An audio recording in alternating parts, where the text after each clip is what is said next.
Opa, tudo bem? Eu sou o Luiz Camargo e seja muito bem-vindo. Nada melhor do que aquela sensação de dever cumprido.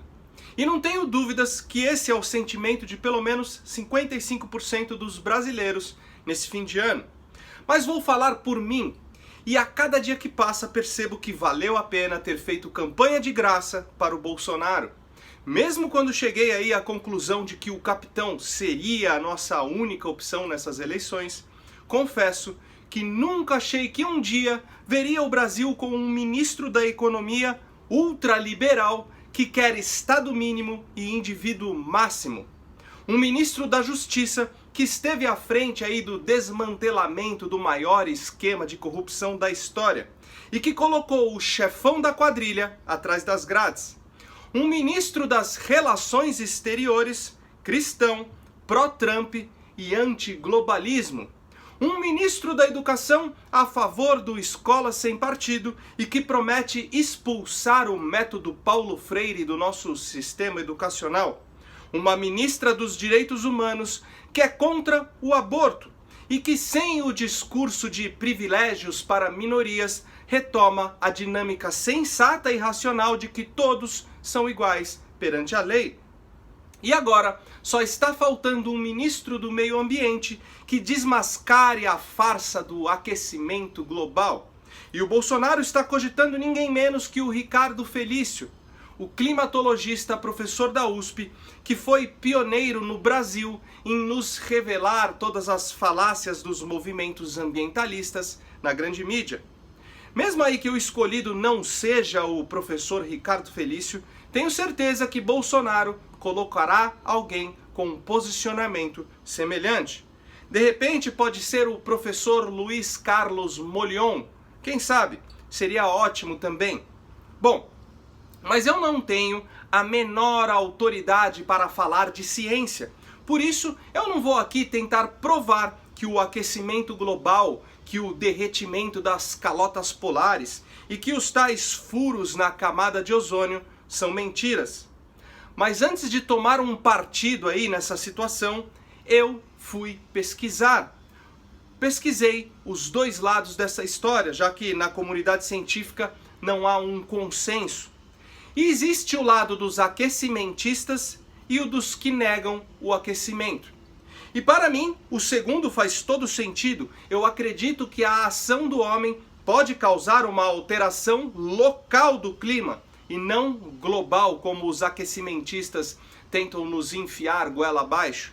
Por isso, eu sugiro que você faça o mesmo, pesquise, para se informar sua opinião sobre esse assunto de forma mais consciente. Mas uma coisa que precisamos entender é que previsões alarmistas são recorrentes na história e há um bom motivo para isso.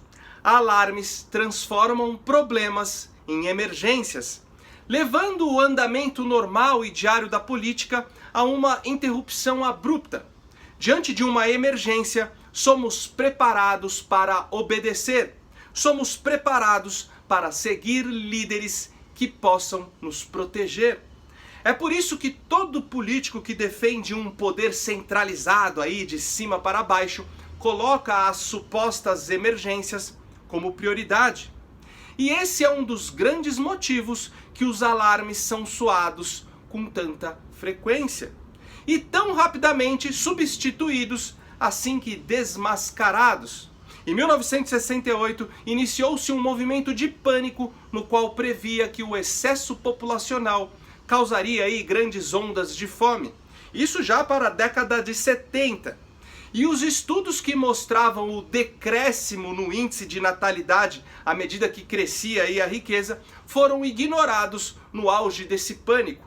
E somente a partir da década de 90 foi consolidada a verdade de que os surtos de fome generalizados são, em geral, fenômenos políticos, como conflitos militares, controle estatal sobre os alimentos, como ocorreu aí na Ucrânia sob o domínio soviético, e como ocorre hoje no regime de Nicolás Maduro, que inclusive foi por anos patrocinado com nosso dinheiro pelo PT. Ou você acha aí que os venezuelanos estão morrendo de fome por conta do crescimento populacional? Mas continuando, na década de 70, numerosos cientistas começaram a prever um resfriamento catastrófico da Terra. Em 1972, a primeira página do New York Times estava estampado: "O resfriamento global é inevitável." E a matéria estimulava os leitores a se prepararem para outra era glacial. Depois aí que o resfriamento global caiu por terra, agora as trombetas soam para o perigo do aquecimento global. A verdade é que o pânico surgirá quando houver interesse em promovê-lo. E para compreendermos o real motivo desses alarmes, temos que primeiro compreender o que é globalismo. Então vou resumir aqui rapidamente. Globalismo é o conceito de tornar o mundo uma espécie de nação única, com um governo único, leis únicas, religião única e principalmente uma cultura única, construindo assim o ambiente ideal para que uma pequena elite governe o mundo todo. Temos que entender que ser conservador aí no escopo político é ser a favor da autodeterminação dos povos, da descentralização do poder e do controle local e democrático das próprias leis. As políticas globalistas visam garantir a vontade de uma elite supranacional não eleita através de controles legais e através da influência direta nas vontades locais para gradativamente se estabelecer uma hegemonia global sobre os povos outrora independentes. E nada melhor que uma situação de alarme que coloca aí em risco todo o planeta para assim criar sanções, controles e impostos. Se os problemas ambientais fossem tratados como problemas locais, como são de fato, e não globais, não teria por que um burocrata pertencente aí a uma entidade internacional se meter nas nossas políticas locais. Veja bem, desde que o mundo é mundo, o medo sempre foi usado como uma forma de controle e manipulação por parte aí dos detentores do poder.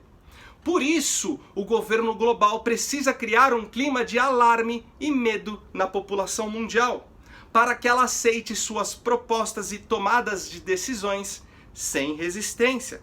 Só que além do medo, existe um outro sentimento talvez até mais forte para deixar o homem suscetível a um comando externo, que é o sentimento de culpa. O sujeito com medo e com culpa faz o que for preciso na direção de uma possível redenção e proteção. Agora imagina a humanidade inteira à espreita de um desastre mundial capaz de acabar com o planeta. E o que é pior, desastre esse causado aí pela própria humanidade. Temos aí medo e a culpa unidos, a fórmula perfeita para a subserviência. E quem são os únicos poderes capazes de brecar ou adiar a destruição do planeta? A ONU, com seus acordos e tratados, as ONGs internacionais, que também são ligadas à ONU, e todas as instituições que estão plenamente mancomunadas com a ideia de um governo global. E para finalizar, existem sim sérios problemas ambientais. Quando acontece um vazamento em um navio petroleiro, todo o ecossistema se prejudica. É óbvio que tem indústrias que liberam poluentes que prejudicam a saúde humana, destroem rios. Vocês lembram aí do desastre de Mariana? Várias regiões do Brasil quase ficaram sem água.